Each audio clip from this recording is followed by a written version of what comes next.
Bismillahirrahmanirrahim. Assalamualaikum warahmatullahi wabarakatuh. Alhamdulillahi rabbil alamin. Wassalatu wassalamu ala sayyidil mursalin nabiyina wa habibina Muhammad wa ala alihi wa sahbihi ajma'in. Yang saya hormati sedang mendengar, yang sedang mengikuti program ini, tuan-tuan dan puan-puan, semoga dirahmati Allah Subhanahu wa taala. Alhamdulillah kita dapat bertemu lagi menyambung pengajian kitab Mukhtasar Riyadhus Salihin yang saya amat harapkan tuan-tuan dan puan-puan yang mendengar sedang mengikutinya dengan berbekalkan buku tersebut, buku Mukhtasar Riyadhus Salihin, dan kalau belum memilikinya bolehlah mencatat dalam nota dan buku dan sebagainya, dan juga mungkin ada yang mengambil langkah untuk merakamkan untuk mengikuti selepas ini. Yang penting saya ingin sekali tuan-tuan dan puan-puan mendapat manfaat yang sebaik mungkin daripada program sebegini, kerana kadang-kadang kefahaman kita tentang suatu program atau suatu kuliah pengajian seperti ini amat bergantung kepada persediaan kita. Dalam siri yang lalu saya sebutkan persediaan jiwa, persediaan hati, dan kita sering ingatkan diri kita dan semua yang menyukai kuliah-kuliah pengajian agama, kita juga perlu fikirkan tentang sejauh mana kita dapat manfaat daripada setiap program itu. Adakah di awalnya, adakah di tengahnya, ataupun adakah sampai ke akhir kuliah itu kita dapat ikuti dan dapat manfaat. Semuanya bergantung kepada persiapan dan persediaan kita. Kali ini kita menyambung dalam kitab ini dalam bab yang kedua, kelebihan menuntut ilmu dan memberi panduan ke arah kebaikan. Kelebihan menuntut ilmu adalah bab yang kedua. Jadi sebelum ini kita dah ikuti bab yang pertama, itu bab iman, keimanan kepada Allah Subhanahu Wa Taala, dan di bawah bab itu ada 6 pelajaran, 6 tajuk kecil. Kali ini kita ikuti bab yang kedua, kelebihan menuntut ilmu, dan dia bermula dengan bab yang ke-7. Diikutkan daripada tadi, daripada awal sebelum itu, bab yang pertama, kedua, ketiga, ke-6, ke-7. Tetapi bab yang kedua, pelajaran yang ke-7. Itu maksud dia. Dan nombor hadis kita sambung dengan berterusan, iaitu kita akan ikuti nanti hadis nombor 28. Ini untuk catatan masing-masing, persiapan, sebab kadang-kadang bila kita ikuti pengajian di kuliah, mungkin di masjid atau surau atau radio dan sebagainya, kita tak catat di mana kita berhenti, di mana kita sambung. So ini satu benda yang menjejaskan juga manfaat yang kita dapat daripada setiap kuliah. Baik, kita berada pada bab yang kedua, iaitu kelebihan untuk ilmu. Dan ilmu ni tuan-tuan dan puan-puan ialah ilmu secara umumnya segala benda yang bermanfaat yang kita ambil daripada orang lain, yang kita tuntut dalam proses kita hidup. Dan ilmu secara umumnya ada dua, iaitu kita nak mudah fahami bersama, ilmu tentang agama kita, tentang ilmu agama kita panggil, ilmu tentang Islam, dan juga tentang cabang-cabang ilmu dalam Islam seperti ilmu tentang Al-Quran, tentang hadis dan sebagainya. Dan juga ilmu tentang perkara lain yang berkaitan dengan keduniaan, kehidupan, dan ia bukan dipanggil ilmu agama. Kesemuanya bermanfaat dan amat dituntut untuk kita mendalami dan mencarinya. Semua ilmu yang bermanfaat ini, ilmu agama, ilmu keduniaan, ilmu tentang kehidupan kita pada hari ini, segala ilmu yang kita pelajari sejak sekolah dan selepas sekolah, sejak kita kecil hingga dewasa meneruskan pengajian, semuanya ilmu yang baik. Namun, kita dapat tidak kita kena akui ilmu agama adalah lebih utama dan amat penting. Ilmu tentang Islam, agama kita, ilmu tentang Al-Quran, dan semua perkara yang berkaitannya, ilmu tentang hadis Nabi SAW seperti yang kita pelajari dalam kuliah kita kali ini. Sepanjang kita pelajari kitab ini, ialah kitab hadis, dan ilmu tentang fiqh, ilmu tentang tasawuf, ilmu tentang syariat yang lain. Ilmu tentang Islam adalah ilmu yang amat penting. Walaupun ilmu keduniaan juga penting, tapi kita kena akui ilmu agama amat penting, dan seterusnya ilmu-ilmu yang lain. Dalam kita nak bicarakan dalam bab ini ialah ilmu tentang agama, kelebihan menuntut ilmu agama. Baik, Al-Quran dan hadis memang menekankan tentang ilmu dan memuji golongan yang berilmu. Ini benda yang kita kena sama-sama ingat, bahawa Islam adalah agama ilmu. Islam mencintai ilmu dan mencintai orang yang berilmu. menyuruh mencari ilmu, menggalakkan orang itu menuntut ilmu, menambah ilmu, dan memberikan ganjaran kepada usaha menuntut ilmu. Bukan hanya ilmu yang kita dapat, ilmu agama, bahkan ganjaran pahala daripada Allah juga kita dapat. Kita akan lihat sama-sama dalam bab ini. Bab ini dimulai dengan ayat-ayat Al-Quran Al-Karim. Ada 3 ayat yang kita elok sama-sama renungkan dan ambil pengajaran. Ayat itu ialah ayat pertama daripada surah Az-Zumar, ayat ke-9. Qul hal yastawil ladzina ya'lamun wal ladzina la ya'lamun. Ini satu persoalan yang dilontarkan kepada kita oleh Al-Quran Al-Karim, yang jawapannya telah pun kita sama-sama ada dalam hati masing-masing dan akal bagi mereka yang berfikir. Qul hal yastawil ladzina ya'lamun. Katakanlah wahai Muhammad, wahai umat Islam, katakanlah wahai manusia, adakah sama orang-orang yang berilmu dan orang-orang yang tidak mengetahui, tidak berilmu? Adakah sama? Kalau kita tanya siapa pun, dia akan jawab jawapan yang sama. Adakah sama orang yang berilmu dengan yang tak berilmu? Orang yang tahu dengan tak tahu? Adakah sama? Adakah sama dari segi jumlah ataupun fakta ilmu yang mereka ada? Adakah sama dari segi tindak tanduk mereka? Adakah sama kedudukan mereka di sisi Allah? Adakah sama cara mereka berfikir? Ilmu memuliakan dan kejahilan merendahkan seseorang. Dengan ilmu kita dapat hormat seseorang yang mungkin saya sebutkan sekadar contoh, mungkin orang ini tiada pangkat, tiada harta, tiada rupa, tetapi dengan ilmu menyebabkan kita hormat. Dan mungkin juga sebagai contoh yang lain, yang sebaliknya berlawanan, kalau dia memiliki banyak harta, mungkin rupanya indah, kacak dan cantik, mungkin dia berpangkat tinggi, tapi kalau kurang ilmunya, secara tidak disedari, orang tidak menghormatinya. Jadi ilmu ini amat penting. Bahkan ilmu agama terlebih penting. Sebab kita orang Islam, kita dituntut untuk melaksanakan ibadat dengan ilmu, bukan dengan hanya semata-mata ikut-ikutan tanpa mengetahui ataupun tanpa bertambah ilmu kita daripada kecil sehingga kita meningkat usia. Kita inginkan penambahan, perubahan, ilmu yang bertambah, dan dengan ilmu itu ibadah kita akan diterima dan akan jadi ibadah yang memberi kesan.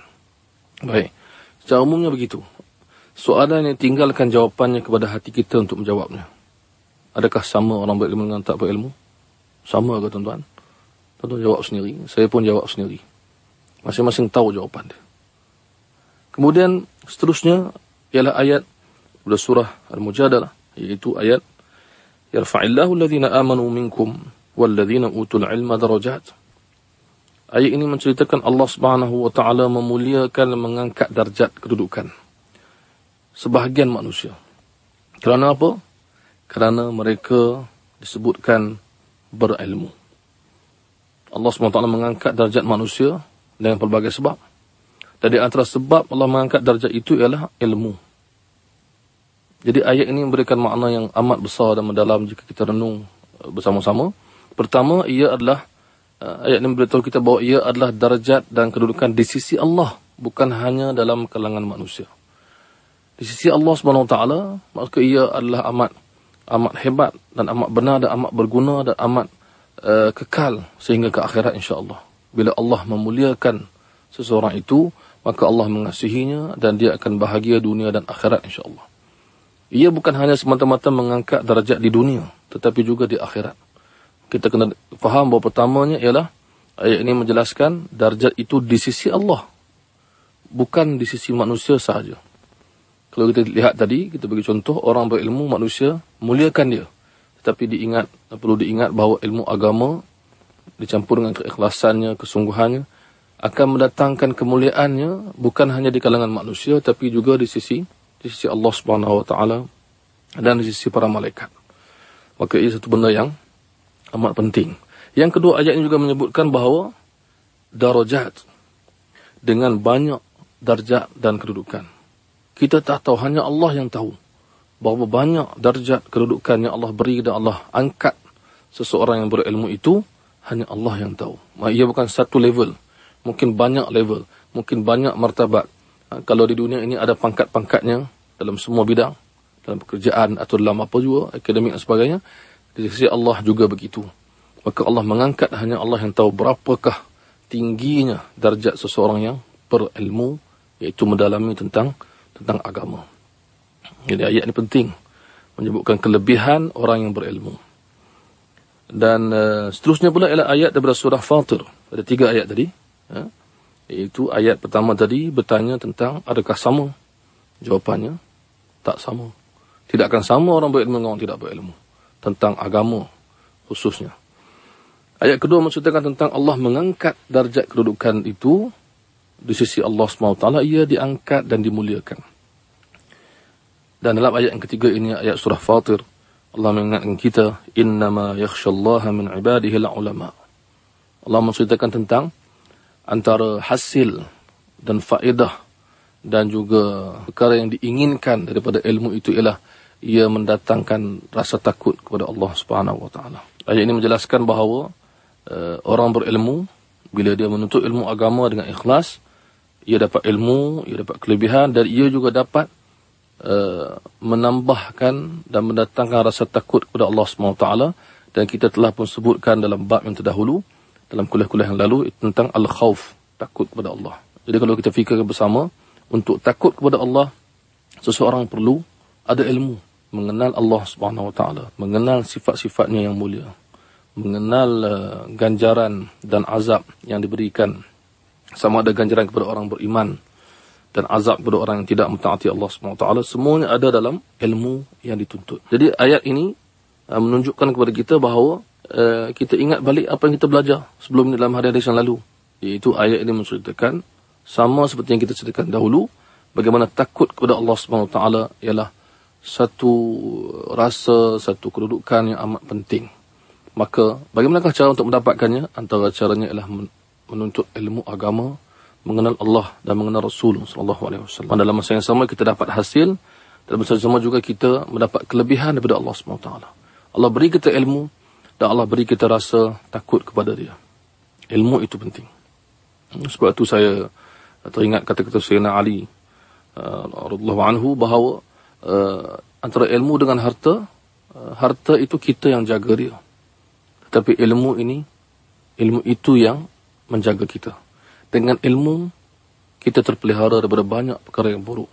Daripada kejahilan, daripada perkara yang melanggar perintah Allah. Dengan ilmu, kita tahu bagaimana ingin meneruskan hidup. Tapi dengan harta, ia baik, tetapi kita yang jaga dia. Dengan ilmu, ilmu itu yang menjaga kita. Dan ilmu agama ini, tuan dan perempuan, ia merupakan satu perkara yang menarik, iaitu ia disebutkan sebagai menuntut ilmu. Mencari. Bermakna ia perlu ada satu sikap menuntut, berusaha, berkorban masa, tenaga, harta dan sebagainya. Tidak duduk diam dan menunggu. Ini amat penting. Saya nak kongsi bersama dengan tuan-tuan dan perempuan bahawa bila disebut menuntut ilmu, maksud ia dicari. Ilmu itu dicari, ia dipelajari, ia dikejar, direbut, diusahakan. So ia bukan sesuatu yang semata-mata kita tunggu dan dapat secara percuma. Ia satu ilmu yang disuruh kita bersungguh-sungguh mencari dia.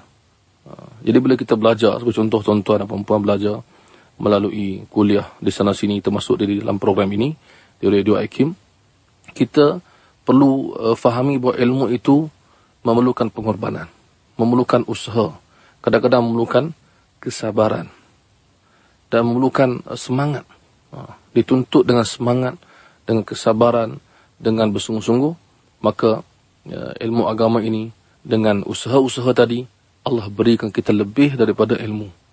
Allah berikan kita pahala, kasih sayang, rahmat, kerana kita berusaha, kerana kita mencari, kerana kita berkorban. Dan setiap pengorbanan kita untuk ilmu, ia tidak sia-sia. Setiap kali wang kita dibelanjakan untuk ilmu, atau tenaga kita dihabiskan untuk ilmu, atau masa kita digunakan untuk ilmu, ia tidak sia-sia. Semuanya Allah SWT berikan ganjaran. Maksud saya bukan hanya ilmu yang kita dapat, kasih sayang Allah, pahala dan ganjaran di akhirat menanti kita insya-Allah. Jadi ilmu ni satu benda yang mulia dan ia memuliakan mereka yang mencintainya. Baik. Itulah ayat-ayat Al-Quran Al-Karim yang menjadi permulaan. Kita lihat seterusnya ialah hadis yang dibawa dalam bab ini. Seperti saya sebutkan tadi, hadisnya ialah nombor 28. Ia bersambung, nombor itu bersambung. Pelajaran ini pelajaran yang ke-7, hadisnya hadis ke-28. Hadis ke-28 ini diriwayatkan oleh Asy-Syaikhan, rawas Syaikhan, dua orang syekh, iaitu Imam Bukhari dan Imam Muslim. Sahabatnya pula ialah Muawiyah bin Abi Sufyan. Muawiyah radhiyallahu an.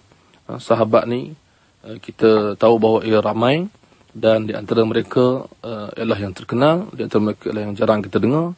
Dan mempelajari hadis seperti saya sebutkan dahulu, antara kelebihan sampingannya ialah kita mengenal nama-nama sahabat dan kita mendoakan mereka. Dengan doa kita kepada mereka, kita dapat balik ganjaran daripada Allah Subhanahu Wa Taala, kerana kita mengasihi orang-orang yang Allah kasih, orang-orang yang Nabi sallallahu alaihi wasallam didik dan kasih. Jadi mengenal sahabat ini bukan benda yang remeh. Ia adalah ilmu yang khas yang perlu diketahui oleh mereka yang ingin mendalami ilmu hadis.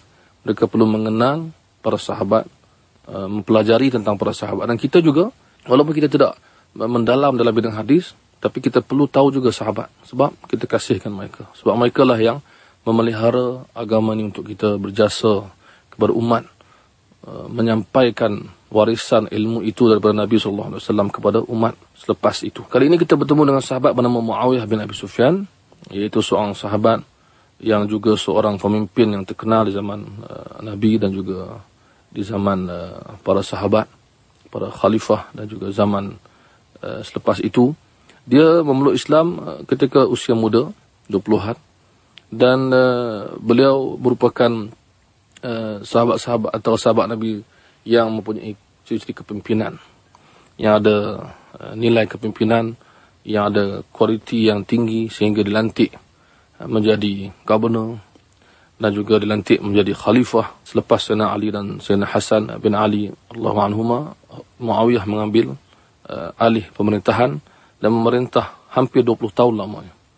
Dan ia terkenal dengan Khalifah Muawiyah, seorang sahabat yang begitu terkemuka dan cintakan ilmu. Dan Khalifah Muawiyah dan juga khalifah-khalifah yang lain sebelum dan selepas beliau mencintai ilmu dan memberikan ruang untuk majlis ilmu dan para ulama. Baik, dalam hadis ini Muawiyah bin Abi Sufyan radhiyallahu anhu berkata bahawa Nabi SAW bersabda. Hadis ini hadis yang masyhur, popular, yang saya yakin tuan-tuan dan puan-puan yang mendengar sentiasa mendengar masa ke semasa hadis ini disebut oleh para pendakwah dan para ulama kita, iaitu sabda Nabi yang berbunyi, man yuridillahu bihi khairan yufaqihu fid din. Man yuridillahu bihi khairan yufaqihu fid din. Sesiapa yang Allah Subhanahu wa taala inginkan kebaikan untuk dirinya, Allah Subhanahu wa taala jadikan ia seorang yang faqih, seorang yang tahu tentang agama, seorang yang berilmu. Ini kaitan dengan bab ilmu ni. Bermakna hadis ini seumum kita lihat Nabi SAW menyatakan yang jelas bahawa orang berilmu ini Allah kasih, Allah berikan kepada dia keberkatan dan kebaikan. Jadi dengan sebab itu orang berilmu itu mendapat lebih daripada ilmu seperti yang disebutkan tadi. Dia bukan hanya pandai, tetapi ia mendapat ganjaran yang pelbagai. Sesiapa yang Allah inginkan padanya kebaikan, Allah jadikan dia seorang yang faqih, yang tahu. Daripada fiqh, perkataan fiqh ini adalah orang yang mengetahui. Asal bahasa maksudnya ialah orang yang berilmu tentang agama. Dia tahu tentang agama dia. Dia berilmu. Tetapi maksud hari ini kita kena faham bahawa bukanlah maksud Allah SWT jadikan dia berilmu itu tanpa usaha daripada dia. Allah SWT memberikan ganjaran ini dan menjadikan dia alim ataupun faqih ataupun tahu tentang agama, maka orang itu sebenarnya berusaha dan mencari perkara ini. Jadi hadis ini menyatakan kepada kita bahawa sesiapa yang itu maksudnya, sesiapa yang mencari ilmu, ketahuilah bahawa Allah SWT memberikan banyak kebaikan kepada diri dia. Itu dia kena sedar. Penuntut ilmu kadang-kadang diuji oleh Allah SWT dengan kadang-kadang kita merasakan orang yang tahu tentang agama ini mungkin keduniaannya tak seberapa. Mungkin dia tak seperti orang lain, tak dihormati sangat, tak disebut-sebut sangat, mungkin tak dikenali sangat. Tidak mengapa, sebab kita tahu hadis ini menyatakan bahawa Allah SWT kasih kepada dia. Dengan sebab usaha dia, mencari agama, maka Allah SWT kasih kepada dia, Allah menambahkan kebaikan kepada diri dia. Dan kebaikan ini dalam hadis sebutlah kebaikan yang umum, semua kebaikan, dunia dan akhirat. Kalau kita fikirkan sama-sama, orang berilmu ini, dia antara ketenangan yang dia dapat di dunia ini, dia tahu apa dia buat. Dia mengetahui tindakan dia boleh atau tidak. Dan dia nampak jalan yang lurus. Dia tahu mana satu yang halal dan haram. Ini satu kemuliaan, satu kebaikan kepada dia. Dia boleh menghindarkan diri daripada benda yang salah dan melakukan benda yang baik kerana dia tahu. Manakala orang yang tidak berilmu dan tidak tahu, dalam keadaan yang serba salah, tak pasti, ragu-ragu, tidak tahu apa nak dibuat, tidak ada panduan, mungkin dalam keadaan keliru. Dari segi dunia pun kita dah nampak bagaimana kebaikan Allah beri kepada orang berilmu. Dia tahu apa yang nak dibuat, apa yang disuruh dan apa yang dilarang, dan dia menjalani hidupnya dalam keadaan bersedia dengan ilmu dia. Berlainan dengan orang yang menjalani kehidupan tanpa ilmu, dia tidak bersedia dan dia tidak tahu mana yang patut dilakukan, mana yang tak boleh dilakukan. Dia kurang ilmunya. Maka ini berbeza dengan orang yang berilmu. Satu lagi ialah ilmu itu akan menjadikan diri dia sentiasa kembali kepada Allah SWT. Kerana ilmu yang dituntut ilmu agama, antara ilmu agama ialah ilmu mengenal Allah, mengenal sifat-sifat Allah dan meyakini segala qada dan qadar. Maka ilmu ini menjadikan seorang itu menerima kehidupannya dan tidak menjadi orang yang berputus asa. Sebagai contoh, tidak menjadi orang yang tidak mau lagi berusaha, seolah-olah dunia ini sudah habis untuk dia. Dia tak ada lagi harapan. Tapi orang berilmu, dia tahu bahawa Allah SWT ada. Kalaupun dia mengalami kesusahan, itu adalah ujian daripada Allah. Dia perlu bersabar, dia perlu redha, dia perlu tawakal. Jadi ilmu menjadikan orang-orang ini orang yang tenang menghadapi kehidupan. Tahu apa nak buat dan tahu respon yang dia patut beri kepada setiap ujian hidup. Dan kalau kita ambil contoh dalam ibadat juga, bagaimana orang berilmu itu tahu menunaikan ibadat. Berbeza dengan orang yang tidak berilmu, mungkin dia tidak tahu. Mungkin dia ingin beribadat tapi tidak tahu caranya.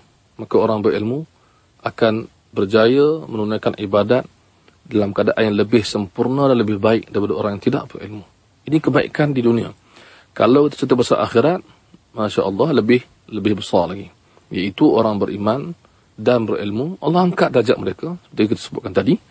Dan dengan ilmu itu mereka dapat melakukan banyak amal soleh, dan orang yang banyak amal soleh dan berilmu, maka Allah muliakannya di syurga dengan ganjaran yang banyak, yang besar dan sebagainya. Jadi kalau kita lihat perkataan kebaikan khairan ini umum, dan ia merujuk kepada semua kebaikan di dunia dan semua kebaikan di akhirat. Kemudian kita fikirkan sama-sama bahawa Allah SWT memberikan kita peluang untuk menuntut ilmu.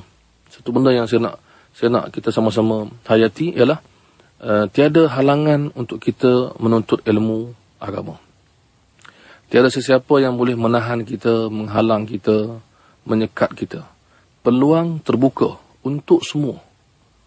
Tidak ada had umur, tidak ada had penyertaan, tidak ada sebarang masalah. Siapa yang nak menuntut ilmu agama, dialu-alukan dan dia boleh belajar dengan pelbagai cara, terutama di zaman moden ini ada banyak cara. Kita sekarang ni salah satu cara ialah di radio. Orang menuntut ilmu agama di radio. Walaupun kita duduk berjauhan, kita dapat sampaikan ilmu. Walaupun kita tak kenal, saya tak nampak pun tuan-tuan dan perempuan, tuan-tuan pun tak nampak saya. Kita dengar dan kita dapat ilmu. Mungkin rakaman ini akan bertahan lama dan didengari pula oleh orang selepas kita. Banyak cara yang untuk ilmu zaman moden ini, termasuk di internet, termasuk di TV, dan juga di luar, termasuk melalui pembacaan, menghadiri kuliah, berbincang, mungkin juga melalui program ataupun aplikasi di telefon. Ini semua bermaksud bahawa kita mempunyai peluang yang luas terbuka untuk menuntut ilmu. Persoalannya apa tuan-tuan dan perempuan? Persoalannya adalah nak ke tidak. Adakah kita ingin menuntut ilmu? Maka dia kembali balik kepada semangat tadi, kesungguhan dan keinginan. Saya sekarang dapat peluang untuk belajar. Di depan mata saya ada banyak ruang untuk saya belajar. Di kedai-kedai banyak buku. Di TV radio banyak program ilmu. Di Masjid Surau semarak majlis ilmu. Tiap-tiap malam, Sabtu Ahad pun ada. Adakah saya boleh turunkan ego saya dan hadir? Adakah saya boleh korbankan masa saya dan hadir? Adakah saya boleh korbankan perkara-perkara lain yang tak bermanfaat untuk saya hadir? Adakah saya sanggup keluarkan sedikit perbelanjaan untuk ke sana dan ke sini menuntut ilmu? Kita yang saya beritahu kepada tuan-tuan dengan jelas saya akui di sini, orang yang selalu hadir kuliah, dia tak kisah. Dia boleh buat dan dia rasa mudah, alhamdulillah, sebab dia biasa. Dia boleh disiplin. Tetapi orang yang baru nak bermula, nak berjinak dengan ilmu ni susah. Maka di situlah ujian dia. Adakah kita nak ataupun tidak? Kalau nak, kita terpaksa fikir bahawa ilmu diutamakan. Ilmu agama didahulukan. Adakah saya boleh bahagikan masa saya untuk ilmu agama? Adakah saya boleh tinggalkan perkara yang mungkin sekadar mengisi masa lapang tanpa tujuan? Adakah saya boleh hadir majlis ilmu? Adakah saya boleh bertemu dengan para ulama? Adakah saya boleh membaca buku-buku yang membawa ilmu agama kepada saya? Ramai orang boleh beli buku, tapi dia beli buku macam-macam. Buku agama di kedai-kedai buku banyak. Dan meliputi pelbagai tajuk. Tapi boleh tak kita beli? Jadi ini kembali balik kepada persoalan, adakah kita ingin sebenar-benarnya? Bagi orang yang teragak-agak, sukar. Bagi orang yang yakin dengan ganjaran Allah, dia akan boleh melangkah ke hadapan. Bagi orang yang nampak kelebihan ilmu, mendekatkan diri daripada Allah, memahamkan dia tentang agama dia, menjadikan dia lebih jelas halal dan haram, menjadikan dia lebih menikmati hidup ini dengan cara yang Allah redai, menjadikan dia lebih tenang dalam hidup, menjadikan dia lebih tabah dalam hidup, maka dia akan sanggup, kerana motivasi dan dorongan ini menjadikan seorang itu menuntut ilmu. Bayangkan tuan-tuan dan puan-puan, apakah motivasi yang mendorong para sahabat menuntut ilmu dengan Nabi SAW? Mereka sanggup menuntut ilmu walaupun mereka, kita tahu, mempunyai pekerjaan dan juga mencari rezeki untuk hidup. Mereka memperuntukkan masa mereka dengan bijak, membahagikannya untuk datang belajar dengan Nabi SAW di masjid. Ada sahabat yang datang jauh, yang tinggal agak jauh daripada Nabi SAW, datang juga. Dan ada yang tak sempat datang selalu, tetapi bergilir dengan sahabat yang lain. Kalau dia berniaga hari ini, kalau dia jaga kedai hari ini, kawan dia pergi belajar dengan Nabi. Bila balik malam nanti, kawan dia cerita apa yang dia belajar, dan esok dia pula pergi bergilir-gilir. Apakah dorongan, satu dorongan yang kuat dalam hati mereka? Itu yang kita nak cari sekarang ni. Iaitu ganjaran yang Allah sediakan itu merupakan dorongan sepatutnya menjadi dorongan yang kuat untuk kita menuntut ilmu. Para sahabat mengorbankan masa mereka yang berharga untuk Nabi SAW. Datang jumpa Nabi, belajar. Nabi ajar Quran kepada mereka. Mereka belajar dengan Nabi SAW. Mereka dengar Nabi baca Quran, mereka baca, Nabi dengar, Nabi betulkan. Mereka menuntut ilmu yang lain lagi dengan Nabi SAW. Ada kalanya mereka mengembara dengan Nabi SAW. Ini semua memerlukan pengorbanan. Dan kita lihat juga selepas Nabi SAW wafat, bagaimana para tabi'in, iaitu murid para sahabat, bagaimana para tabi'in merantau mencari sahabat Nabi SAW. Mereka mencari para sahabat Rasulullah Majma'in. Mereka mencari, merantau walaupun jauh. Kerana apa? Saya nak belajar dengan Tuan. Tuan sahabat Nabi. Saya ni tak sempat jumpa Nabi. Saya nak belajar, boleh tak? Maka sahabat mengalu-alukan murid-murid mereka yang datang jauh. Yang datang dengan kesabaran. Dulu merantau bukan macam sekarang. Sekarang ni merantau jauh, naik kapal terbang, naik kereta yang selesa, bas yang selesa. Ada jugalah kereta dan bas yang tak selesa, tapi selesa lebih jauh daripada orang zaman dulu yang menunggang binatang tunggangan, panas dan hujan, siang dan malam, bertemu dengan pelbagai bahaya, sanggup beribuan batu, berhari-hari atau berbulan-bulan merantau mencari ilmu. Lihatlah dorongan yang ada dalam diri mereka, tuan-tuan. Saya nak bandingkan dengan orang yang tak ada semangat cari ilmu. Orang cari ilmu bila semangat, dia sanggup berkorban. Tapi kita kadang-kadang amat menyedihkan, depan mata kita, di keliling kita, di tepi rumah kita, atau anytime, bila-bila masa kita boleh akses ilmu tapi kita tak buat, maka rugilah kita. Itu satu perkara yang saya nak kongsi, iaitu keinginan itu penting untuk mencari ilmu. Yang kedua, ilmu dituntut sepanjang hayat. Itu kita kena ingat. Ilmu agama ini bukan ada penghujung, bukan ada penutup. Bukan mesti saya dapat CJ, saya dapat ijazah, saya dapat lepas satu peringkat level, saya dah berhenti. Ilmu agama dipelajari sepanjang hayat. Bahkan orang kafir sendiri yang berbicara tentang ilmu dunia pun mengatakan ilmu tentang hidup ini juga sepanjang hayat. Ongoing proses ataupun lifetime proses. Maksudnya benda yang mereka fikir tentang dunia sahaja pun mereka sanggup muliakan ilmu itu sepanjang hayat. Apatah lagi kita, tuan-tuan dan puan, ilmu agama ini penting. Ilmu agama membantu kita mengenal Allah, mengenal Rasul, mengenal akhirat, mengenal dosa dan pahala. Maka ilmu ini patut lebih-lebih lagi kita tuntut sepanjang hayat di mana sahaja. Dan satu lagi untuk saya ingatkan diri saya dan para pendengar tuan-tuan sekalian, menuntut ilmu agama perlu kepada akhlak yang mulia. Di antara akhlaknya ialah merendahkan diri di depan orang yang berilmu, di depan guru, di depan ulama, di depan kitab, di depan orang yang mengajar kita. Kena ada sikap rendah diri, tawaduk, mesti rendahkan diri, rendahkan ego dalam bahasa orang sekarang. Turunkan ego.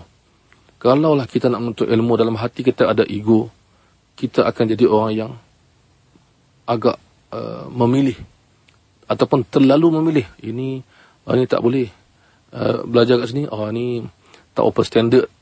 Ikut standard pula. Ni tempat ni tak selesa. Tempat ni untuk orang biasa saja, saya nak tempat lain. Akhirnya dia sukar menambahkan ilmu kerana ada ego dalam hati dia yang agak tinggi. Ada perasaan ke arah meninggi diri. Ataupun saya nak belajar Al-Quran contohnya. Kemudian di zaman sekarang ni ramai guru-guru Al-Quran yang alim walaupun umurnya muda. Maka orang-orang yang berusia kena rendahkan diri, kena turunkan ego, belajar dengan guru ini walaupun usia dia muda, sebab dia pandai baca Al-Quran Karim. Kita nak baca Al-Quran yang tepat, maka ilmu tentang Quran mesti dipelajari walaupun guru kita lebih muda. Para sahabat, tuan-tuan dan puan-puan, menuntut ilmu daripada sahabat yang lain walaupun sahabat itu usianya lebih muda.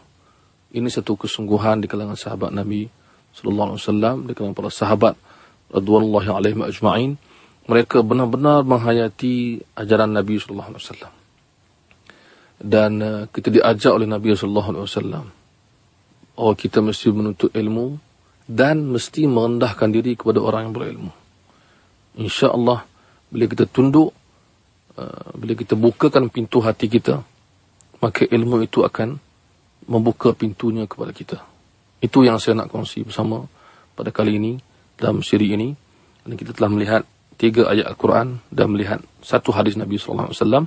Akan datang insya-Allah kita akan sambung. Dan saya berharap sangat-sangat kita akan menghayati setiap hadis yang kita baca, terutama dalam bab menuntut ilmu, kerana ia ada kaitan dengan kita. Adakah kita sanggup menuntut ilmu? Adakah kita sanggup berterusan menuntut ilmu? Adakah kita bersedia untuk menghambakan diri kepada ilmu, merendahkan hati kita? Ini penting.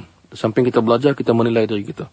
Akan datang insya-Allah kita akan sambung bab ini, iaitu bab yang kedua dan pelajaran yang ke-7 tentang kelebihan menuntut ilmu.